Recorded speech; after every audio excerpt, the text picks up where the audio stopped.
balita tungkol po sa paglabas paglaya na ni Tatay Digong, na doon po sa ICC. So sa pinaglaban po ni Attorney Nicholas Koopman, mga kaidol, na makalabas na po si Tatay Digong.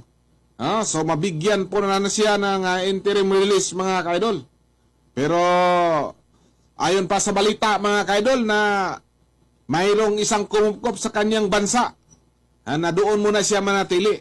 So hopefully, mga kaidol, magbago pa ito at diretso na po siyang uuwi doon sa Davao, mga kaidol. So panoorin po niyo itong video, mga kaidol, at pakinggan po niyo kasi hindi to fake news, talagang totoo to, mga kaidol. Okay. Mga kabida, isang magandang oras sa lahat at welcome po sa aking channel. Eto po, magandang balita po ito, mga kabida. Kapapasok lang po, mga kabida, ito hong application for interim release, ng kampo po ni dating Pangulong Rodrigo Roa Duterte, dyan po sa pretrial chamber ng International Criminal Court. Ito, ipapakita ko po sa inyo yung formal pong pag-apply po ni dating Pangulong Duterte ng kanyang pong interim release dyan po sa ICC, mga kabida. Ayan. Yan po yung official document po.